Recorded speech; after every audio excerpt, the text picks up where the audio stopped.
Hello students, this is part 4 video of a chapter 5, India Wins Freedom. In this video, we will discuss about the remaining question answers and thoughts of chapter 5. Question number 3, why did Gandhi ji withdraw the non-cooperation movement? कि गांधी जी ने जो non cooperation movement start किया था वो उन्होंने उसको बंद क्यों कर दिया था? The non-cooperation movement turned violent, so Gandhiji called off this movement after the Chauri Chaura incident in 1922. जब नॉन कोऑपरेशन मूवमेंट स्टार्ट हुआ था 1920 में, लेकिन जब 1922 में चौरी चौरा इंसिडेंट हुआ था जिसमें प्रोटेस्टर्स और पुलिस के बीच में अंग्रेज़ी पुलिस के बीच में झगड़ा हुआ था, जिसकी वजह से प्रोटेस्टर्स ने क्या किया, पुलिस स्टेशन को पुलिसमैन के साथ आग लगा दिया था। तो ये जो मूवमेंट था ये वायलेंट हो चला था, लड़ाई झगड़ा नुकसान जान चली गई कई पुलिसमैन्स की। तो गांधी जी को बिल्कुल अच्छा नहीं लगा और उन्होंने फिर इस मूवमेंट को बंद कर दिया था। Question number 4, why were the leaders of India against the Simon commission? जो इंडिया के लीडर्स थे वो सब साइमन कमीशन के अगेंस्ट क्यों थे? Answer is because the Simon Commission was appointed for the welfare of Indians, but it did not have even a single Indian representative.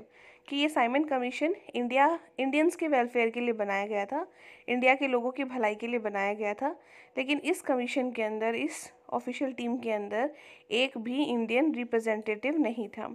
तो लोगों का, इंडियंस का यही मानना था कि जब इसके अंदर कोई इंडिया से कोई व्यक्ति है ही नहीं तो कोई कैसे फिर इंडियंस की भलाई के बारे में कैसे काम करेगा। तो इसलिए वो इसके अगेंस्ट थे, जितने भी लीडर्स थे इंडिया के। Question number 5, write the name of some leaders who participated in civil disobedience movement. कि जो सिविल डिसोबीडियंस मूवमेंट चलाया था उसमें किस किस लीडर ने पार्टिसिपेट किया था? तो उसमें थे Mahatma Gandhi, Sarojini Naidu, doctor Rajendra Prasad and Maulana Abdul Kalam Azad. Now we will do HOTS. Question number 1. How can we pay our true homage to our freedom fighters?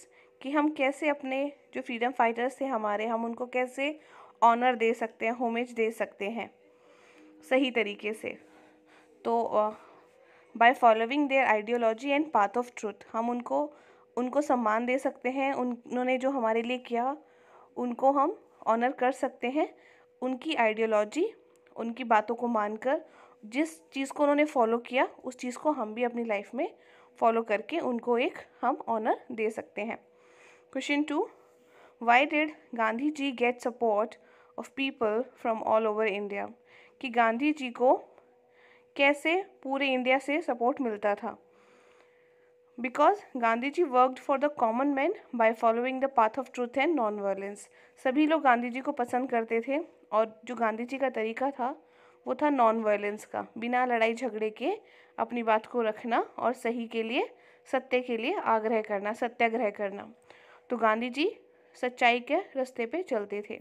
तो जो उनके तरीके थे काम करने के वो लोगों को बहुत ज़्यादा पसंद थे और गांधी जी ने कॉमन मैन के लिए काम किया। किसी बड़े इंसान को इम्प्रेस करने के लिए कभी उन्होंने कुछ नहीं किया, ना ही कोई सत्ता हासिल करने के लिए कुछ किया। उन्होंने सिर्फ कॉमन मैन की भलाई के लिए काम किया। इसलिए लोग, जब लोगों को वो बुलाते थे तो पूरी जनता उनके फेवर के लिए उठकर आती थी और उनको सपोर्ट करती थी।